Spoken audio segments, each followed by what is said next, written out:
WHO has been assessing this outbreak around the clock, and we're deeply concerned.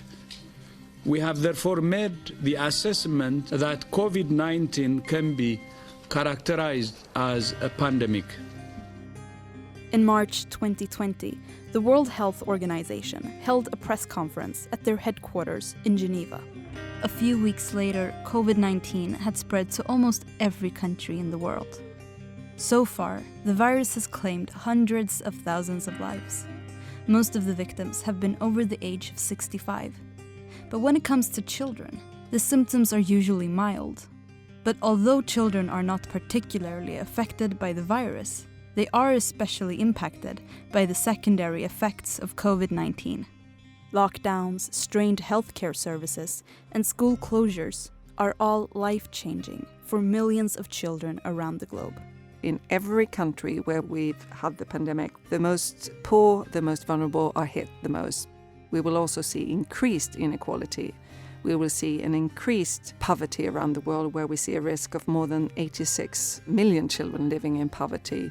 In this episode, we will meet children from around the world living in countries affected by COVID-19 to hear their experiences of life during the pandemic. Antes de la cuarentena, yo tenía una rutina de actividades, como ir a la escuela, al espacio temporal de aprendizaje de Save the Children. A child who's always hungry, there is no harmony. I can no longer just be me, be free, act as a child. You're listening to Save the Children documentary about how the Corona pandemic is tearing children's lives apart. And we will begin in South Africa, where one of the world's strictest lockdowns took place this year.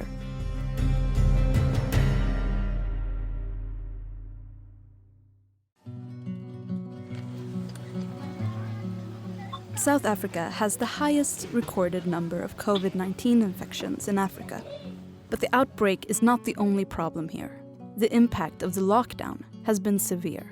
With over half of the population living in poverty, South Africa is one of the world's most unequal societies. Even a brief shutdown can have major consequences on people's livelihood, especially in the underdeveloped, racially segregated areas called townships, where social distancing and hygiene recommendations from the government are almost impossible to carry out. I'm 16 years of age. I live in Umlazi currently. Yeah, that is me. 16-year-old Vuzi is sitting in front of a computer screen in a small side alley to avoid the noisy streets of Umlazi, the fourth largest township in South Africa. He's a child rights activist, involved with one of the children's networks set up by Save the Children, and one of the 400,000 people living in Umlazi. For these people in my township, they do not know how to interact with the laws that the government are placing and the life that they are living. Like, for instance, we cannot afford to buy sanitizers because we can still not afford even to buy a tissue. We use like newspapers to go to the toilet. There's no running water or soap on the site where Vuzi lives. Like so many children, he has to fetch water, so he's not able to stay at home. And self-quarantine is not really an option here. Umlazi is overcrowded, and most people live in confined spaces. We live in a house which is a one room, you know. It's not much of a space. I live with 8 people in that house. 8 people. One of Vuzi's biggest concern at the moment is being out of school. Teachers have told him to join classes online, but Vuzi has no internet access where he lives. He doesn't even have his own cell phone. He shares one with his mother. So I cannot access the radio. I cannot access even the closest people around me, ask them how they're doing. That is another problem. So how, what have you been doing during the days? I normally take the books that I was given at school and I try to read those books and I create my own test. My mom marks them for me because, she was pretty smart. So she marks them for me and, that is how I learn. But it's not enough. Frustrations are mounting, and the lockdown is taking its toll on Vuzi and his family. Our parents are always angry, are always stressed because they're thinking in their heads, how am I to provide for my kids? So in that time, you cannot even talk to them You talk to them, she says, why are you talking to me? Can't you see what I'm busy? You know, a child who's always hungry, there is no harmony. A parent who's always angry, in that home, there's no peace. So that is what we are forced to live with during this pandemic. I can no longer just be me, be free, act as a child. Despite all the personal changes in Vuzi's life, things have generally not changed much in Umlazi. Even though South Africa introduced many far-reaching measures to slow down the virus, like alcohol and cigarette bans, and deploying thousands of soldiers to reinforce lockdown laws on the streets, Vuzi has not felt any of these changes in his township. There are no soldiers in my neighborhood, not even one cop. Not even one cop. People are drinking alcohol like it's normal days. So I feel as if the government is not doing enough during this pandemic. It's still life as usual. I wish that government in South Africa put themselves in our shoes for just a minute. These people don't understand what we go through. Lockdowns like the one in South Africa have been imposed around the world and are affecting Save the Children's work. Early in the pandemic, there were some people saying that this wasn't such a big thing for children because children are not most affected from the pandemic from a health perspective. This is Inger Ashing, CEO of Save the Children International. But we argue, and we strongly argue, that children as a group are more vulnerable than most other groups in society as a result of the pandemic. Save the Children normally operates in over 120 countries, and the COVID-19 response has meant focusing even more on the most vulnerable and marginalized children. With the closure of schools, we see a generation of children risking losing access to education altogether. We see an increased risk for child marriages, where young girls especially are forced to marry early. We see children being forced to work because they have to support their families just to survive. We see a lot of increase in violence against children. So that is a real challenge globally. WHO announced in June 2020 that Latin America had become another epicenter of the pandemic. In Colombia, a country with over 50 million people, lockdown began at the end of March, and it's expected to last throughout the summer. The economic consequences are devastating. Half the population lives off informal work and survives on a day-to-day basis, like Maria's family. Tengo 15 años de edad, soy de Venezuela, estado Yaracuy. Maria is 15 years old. When we talked to her in July, she was at home in Aracua, in the northern part of Colombia. She lives in a small 2-room house with her parents, her grandmother, sister, and brother. And on this day, an interpreter is visiting to help with the interview. Both Maria and the interpreter are wearing face masks. But when we call Maria, the rain is pouring down in Aracua. Can you hear me? Which affects the internet connection. Can I do the translate? The phone call keeps disconnecting, so instead Maria records herself on a cell phone. Me vine a Colombia por la situación que estaba como estaba el país. Era muy difícil vivir allá. Like millions of Venezuelans fleeing their country, Maria came to Colombia with her family in May 2019. According to the International Organization for Migration, approximately 5 million people have fled persecution, poverty, and political turmoil in Venezuela, and around 1.8 million of them settled in Colombia. Due to the pandemic, Venezuelan refugees and migrants now face multiple challenges, including the loss of daily incomes and livelihoods to cover basic needs such as shelter, food, and healthcare. Antes de la cuarentena, yo tenía una rutina de actividades, como ir a la escuela, al espacio temporal de aprendizaje de Save the Children, ir al fútbol, salir con mi familia y compartir con mis amigos. Y cuando llegó el COVID-19, mi vida cambió. Maria says that the pandemic changed everything in her life, from cancelled football training to lack of food. Her dad used to work with sand mining in the Aracua River, but he lost his job and now the family is struggling to put food on the table. At the same time, the food prices are soaring. A mi familia también le ha afectado mucho porque mi papá estaba sin trabajar y se hacía muy difícil conseguir los alimentos. Y a mi comunidad afectó porque las personas debían estar encerradas y tampoco podían trabajar. El alimento se volvió difícil de conseguir para todos e incluso algunos implementos de bioseguridad por el aumento del precio. Maria and her family is currently in quarantine. In Colombia, children can only go out 3 times a week for 1 hour. She feels sad and bored and misses going out with her friends and family. On the bright side, she has been spending more time with her family. Me he sentido triste y aburrida porque ya no puedo hacer las cosas que solía hacer antes. The worst thing, she says, is that she can't go to school. Todos los días me iba en bicicleta. Extraño mucho las clases presenciales y ahora tenemos vía llamadas.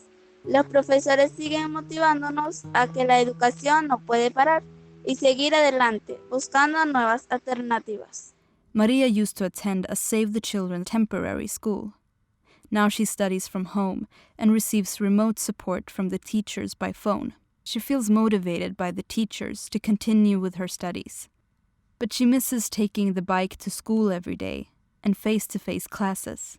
Maria also feels scared about the future and not knowing what will happen with their lives since there are still no vaccines and COVID-19 continues to spread in Colombia. But she's hopeful. Ya que aún no consiguen la vacuna contra el COVID-19 y los casos de contagio siguen aumentando. Now we'll move from Colombia to Afghanistan.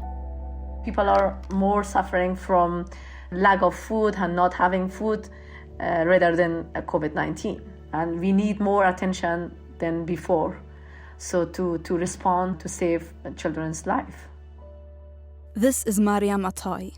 She works with communication at Save the Children Afghanistan, a country where more than 8 million children will need some form of emergency assistance due to COVID-19.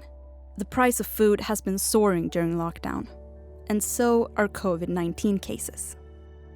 We are in tough situations, so it means the number is going up, the rate of mortality is also going up. So it seems that Afghanistan is climbing to the top of the mountain. One of the biggest cross-border movements of the pandemic took place this spring between Afghanistan and neighboring Iran. When Iran suffered its coronavirus outbreak earlier this year, hundreds of thousands of Afghan refugees fled the country and returned back home. But this raised concerns of new cases in Afghanistan, a country where there's less than 1 doctor per every 1,000 people. And in addition to the country's fragile healthcare system, Afghanistan is in the middle of an almost 20-year-old conflict. Yeah, Afghanistan is fighting with 2 things. One is conflict and one is COVID-19, unfortunately, at this particular time. And of course, Afghanistan is one of the most dangerous places in the world to be a child. Just 3 weeks ago, we had a blast in the hospital that we lost lots of new babies and mothers. And it was horrible news for us. The attack that Mariam is referring to happened in May, when 24 people were killed in an explosion on a maternity ward in Kabul. Among the victims were nurses, mothers, and babies. While people are dying in the conflict, the number of COVID-19 related deaths in the country are also expected to rise in the coming weeks. And since the already strained healthcare system now has COVID-19 to focus on, other crucial health services are falling short, like vaccination programs. Since the COVID-19 started, polio process and vaccinations around the country stopped, as well other vaccinations. So post-corona, this will be another issue that Afghan children will suffering from lack of vaccination or left behind from the vaccination process. Millions of children now risk dying from other diseases than COVID-19.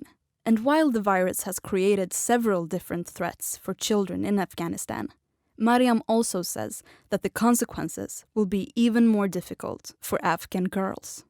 Every situation that has affects lives, it's more affects girls because they're very vulnerable. They're more at risk of violence and also exploitations, and as well as sexual abuse and child marriage, and many things that puts their life at risk. Compared to most other health crises in modern time, the corona pandemic is different. It's hitting countries everywhere in the world. But according to Inger Ashing, CEO at Save the Children International, that doesn't mean we're all impacted equally. I would say that we're all in the same ocean, but depending on where we live, we have different boats. Some of us are in yachts, others are trying to row their boat, others might just have a rubber boat, and some are just forced to swim by themselves. But no one is safe until we're all safe. This is the time to show absolute solidarity and make sure that the people that are swimming, that we take them up in the life-saving boats and make sure that we all get safe to shore. It's evident that the crisis is not short-term. The knock-on effects of COVID-19 will continue to change the world for many years to come. We are losing progress that we've seen over the last 10 to 20 years. We will be set back dramatically. So as an organization, it will change how we work, it will change where we work and what we prioritize. To be honest, we realize that this is going into a long haul. We will grapple with the realities of COVID for at least the next 2 years. At least the next 2 years. This is Anindit Roy Chowdhury, calling from his home in Calcutta. He's Director of Programs and Policy at Save the Children India, another country with one of the strictest lockdown regulations we've seen. At the beginning of the pandemic, India had a low number of reported cases. But when lockdown eventually eased in June, the number of cases grew rapidly. When we spoke to Anindit in April, lockdown measures were still strict. And many children were experiencing the brunt of adults' frustration. We know that families are completely being shattered economically. So what people are doing, unfortunately, is taking out on these children their anger and their frustration and beating them up. It's not acceptable as per law, but it's socially acceptable. So a slap or two, or reprimanding the child with a stick, and the reprimanding is going much beyond what it used to be. To be honest, what we are now creating, unfortunately, is a scenario where children are in some ways stuck within the four walls of the homes with their abusers, and they have no space to negotiate. Calls to the National Child Helpline have reached a record high. And Anindit also worries that the virus itself actually will be a direct threat to children's health in India. India also has the largest population of malnourished children. And malnourishment automatically makes these children a lot more vulnerable or susceptible to being positive to this virus. Anindit says that the malnutrition of children and the closing of schools often go hand in hand. A lot of these children, even in school, so after 6 when they go to school, even in these schools, especially in the government schools, they get these midday meals. They are also now not getting the midday meals. For Anindit, the question is not whether to feed children or educate them, but that we must do both. You can't really say, okay, for 1 year, children are not going to learn anything, and then we suddenly get them back into schools, and then they will be back into the same mode of education. It doesn't happen. So to help mend the gap in children's education, Save the Children has developed a way to help parents teach their children at home with video-based education models that can be sent through WhatsApp. Because sometimes, even the most impoverished families still have access to one smartphone that can receive WhatsApp messages. So we are using that, training one of the parents in how to show that WhatsApp message to the child and also help the child to learn. Even though this doesn't replace the regular curriculum, it keeps children engaged in educational practices for the time being. And despite the overall difficult situation in the country, Anindit still feels hopeful. We, as Save the Children, believe that we are a humanitarian child rights organization, the only organization in India which is not just child rights but also equally humanitarian. So we believe that this has created for us a tremendous opportunity to do what we do best, is support children and families during humanitarian crisis.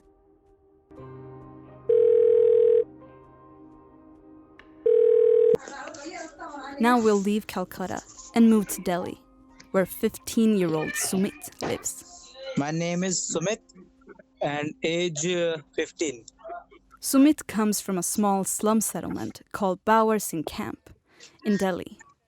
He lives in a simple house with 2 rooms and no running water. When we spoke to him in May, Bawar Singh Camp was COVID-free. But Sumit says he's afraid that the virus will spread. He's heard about other crowded slum areas where the virus is spreading. और सबके घर पास हैं फिर यहाँ पर तो बहुत ज्यादा से जैसे मुंबई में आपके उधर मुंबई में धारावी में कैसे बहुत ज्यादा At the time of the interview, Sumit is in lockdown, away from school and his classmates. He tells us he misses going to school. सबसे ज्यादा तो मैं अपने स्कूल को और अपने स्टूडियो को ही मिस करता हूँ. But lockdown is also keeping Sumit from his big passion in life. 10 kilometers from Sumit's house is a music studio where he usually goes to record his rap songs. Sumit was about 10 years old when he first started rapping, and now he has written a rap song about the coronavirus called This is Corona. बात पे मेरी गौर करो ना, बात पे मेरी गौर करो ना, ये है corona. Stay home and save life, stay home and save life, stay home and save life, stay home and save life, stay home and save life. Right now, Sumit is working on a new song, inspired by the religious tensions between Muslims and Hindus that have grown stronger in the country since the COVID-19 crisis began. Several attacks and boycotts towards the Muslim community escalated when Muslims were falsely blamed for the epidemic. नफरत फैल रही है, बस नफरत फैल रही है, प्यार कहीं दिखता ही नहीं, बस नफरत फैल रही है, लोगों के दिलों में लगी है आग और आगे दहल रही है, बस नफरत फैल रही है, बस नफरत फैल रही है. The hate is spreading on religious grounds. Sumit repeats the words in the last bars of the song. Even in lockdown, Sumit continues to make music about the social issues he faces in everyday life. He wants to spread inspirational messages, and the first thing he plans to do after the lockdown is take the bus to the music studio and record his new song. अपने studio जाता, गाने record करवाता, वही अपनी जो life जी रहे थे कुछ टाइम पहले वैसी जीना स्टार्ट होता, अच्छा लगता. Sumit's songs are important because they're reaching out to children in his neighborhood. One of the biggest challenges for Save the Children during the pandemic has been just that, reaching children who are isolated in lockdown. But in the wake of the crisis, new and creative ways to work are emerging. Here's Inger Ashing, CEO of Save the Children International, again. We've been collaborating with big radio stations, television stations in many of the countries where we work. We've been driving around in big trucks with loudspeakers telling people what to do. We've also tried to make sure that we work together with the communities and especially with children because they are the experts on what they need to know and to let them speak for themselves has been important. And our aim is to reach almost 70 million children to make sure that we help them survive, learn, and that they are protected. This was Save the Children documentary. My name is Sofia Pappa, and co-producer was Linda Jensen-Kidane. The names of some of the children have been changed for privacy reasons. This documentary series is a Soundtelling production.